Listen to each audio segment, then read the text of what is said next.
now that we've seen what the Niners have done to their roster, like 1 week into free agency, position, player, what are you leaning? Our opinions will evolve over the next couple of months, but what are you thinking now? Month and a half.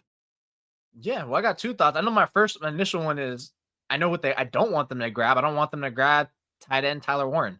I understand the whole added dynamic, and the 49ers want another second tight end, and it'll make their offense better, but that's a luxury pick. The 49ers are not in a position to take a luxury pick right now. They need someone that addresses part need and also is part best player available. That is the thing, and I think that's something they can get at defensive tackle and offensive tackle. I like that Missouri guy that you mentioned. Maybe even Will Campbell, although I've been seeing Will Campbell's issues like, short arms. So I'm like, I don't know if I like that. So I would love something like that around the defensive tackle range or offensive tackle range, because like whether it's someone for the future, here's the thing. If you go to offensive tackle, it's not even just for your future. It's your potential 2025 starter, because God forbid week 3, Trent Williams gets knocked out for the season or misses time again. Like he's had some freak injuries. Like, it's just like where it's something like, oh, yeah, the ankle healed worse or was worse than I thought. And it's like, well, all of a sudden, our guy's starting, and the future is now. The future isn't 2026. The future is now with this pick. So I would lean offensive tackle for the future for Trent Williams. But I can see either way if you go defensive tackle, if maybe like you get lucky that like someone like a Kenneth Grant or Mason Graham, because I've seen Daniel Jeremiah talk about like maybe Mason Graham or Grant falling. And it's like, if you can get one of those guys to fall, awesome. But I do not like Tyler Warren. I do not like Tyler Warren 11. I don't. I don't either. I think that'd be the ultimate luxury pick. You just gave out a 3-year contract to a blocking tight end. How many freaking tight ends? No, not Tyler Warren. What they could do, and again, like at 11, or if they traded up to 8. But either way, like to me, I know it pisses off certain people. I think they have to go offensive tackle, and I'm not saying take like Mike McGlinchey 2.0, but you can't have the attitude like, well, if he ain't Trent Williams, we're not going to draft him. Like, okay, there's no Trent Williams in this draft, but you can get an offensive tackle in round 1 who's way better than Colt McKivitz, or a guy that you could play a guard for a year and then eventually have him replace Trent Williams. And like, if you don't do that this year, when are you going to do it? When? It's so hard to find good starting offensive tackles after the first 20 picks. They don't usually get traded. They don't usually hit free agency. You kind of have to draft them. And this is your opportunity. Last year, you were like, we want to, but we're not in the position to do it. Now you're in the position. Yeah. So I don't know, like Kelvin Banks I just think he's got to be the pick if he's there. Banks too. Yeah. He's cool. I would love him. Membu is like faster and bigger, but he's a Kelvin Banks is more agile. His 20-yard shuttle is way quicker, and they both have the same arm length. I think they both could play right tackle. And it's like they're not top 10 picks. You've got them at 11. If they're right tackles only, so be it.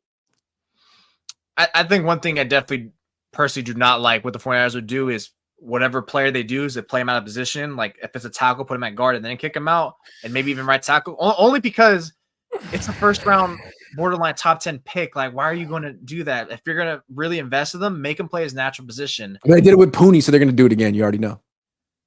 Did they do it with Pooney? I mean, Pooney wasn't he playing tackle at the end?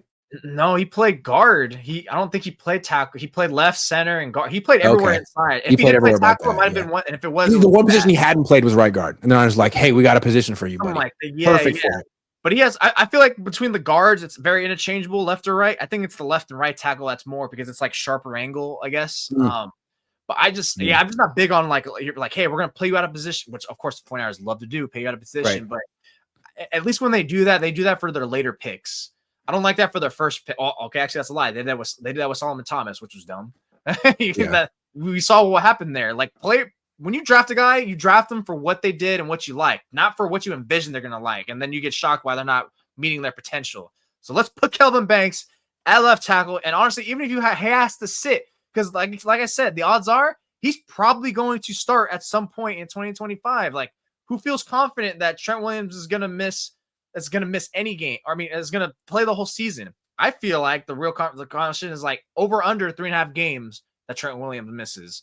I might lean over, to be honest. I might leave. You got to be prepared for that. And Jalen, that's why I feel like, dude, Jalen Moore is gone. Colt McKivitz will be gone next year, and Trent Williams could miss. You have no idea. You know he's going to miss sometime. You just don't know how much.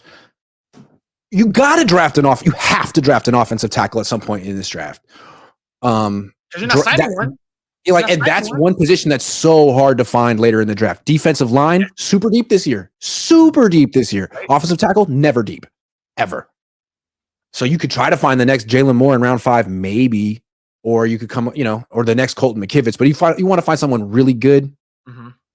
I do like the idea, though, of trading 11 and Ayuk to Carolina for 8.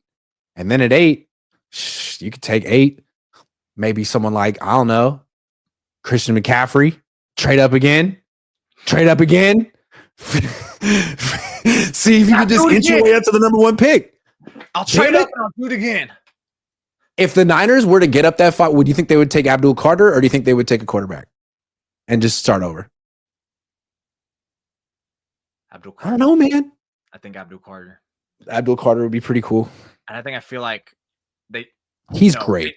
No, here's the thing. They definitely have to take Abdul Carter. You know why? Because as much as like they could use an upgraded quarterback, I'm not gonna do that just to take Cam Ward and Shedeur Sanders. Like, no, I'll just win with Brock Purdy. It's fine. I'll just keep him. You have Mac Jones. Kyle probably likes Mac Jones more than Shedeur Sanders and Cam Ward anyway. So if they were to trade up that far, they would just go all in with Mac and get Abdul Carter. I mean, it's the Mac era, dude. It's the return of the Mac. Mac Jones' contract is structured in a way where it's like, that's our holdout contingency to Brock Purdy, which I was getting flack for the other day. And it's like someone pointed out, well, Jimmy G got a contract up to 11 million years. I mean, up to $11 million. Like, yeah, you know why? Because Stafford might miss a game. He's up there where he has some fragility to him. Like Purdy, that's for holdout, and maybe a little bit fragility for him too, because Purdy be missing a couple games a year. Or not 2023, but you just never know with that guy. I just don't understand why certain people don't like Kelvin Banks. Tom, I love you. Tom Jensen out here writes for On SI. So you got to be on the show next time too to have a real 49ers On SI live. Got to get you on, Tom. But what I'm saying is like with Will Campbell, I get it. 32 split a half-inch arms, terrifying. I don't want that. No. Scary. Armand Membu, I mean, has the same arm length. I kind of like both of them. Membu's is faster. Banks is a little bit more agile. I don't know. I think they both look good to me. They both look like tackles. I feel like in this system, you want the more agile player, right? I think so too. Another tackle that's scary, Josh Simmons, Ohio State. Like all of a sudden, touch him. Like that's like patella tendon. Wait, that wasn't your ACL. It's patella tendon. I even asked him too. I was like, so it was patella? He was like, yep. I'm like, well, turning that off. No point. He's going to fall. Oh my God. If he falls later, like in the late 20s, like I would take him, but not top 15. Like, no. I don't know, man. I might take him off my draft board because like that's what Drake Jackson's trying to come back from. He might never play football again, ever. Like Josh Simmons might never play football again. I'm scared. Scared. Yeah, I think was Drake Jackson patella or quad tendon? It's either way, they're both scary injuries. When you tear both of them, they're both scary. Yeah. The thing about patella tendon tearing is because that's actually one of the grafts they use to repair your ACL. Yep. They take a slip. So like if that's like fully torn and like that's like pretty much almost like your straight line, like your balance beam in their knee. So that's gone. So that makes sense why it's like it's a hard recovery compared to like ACLs and stuff.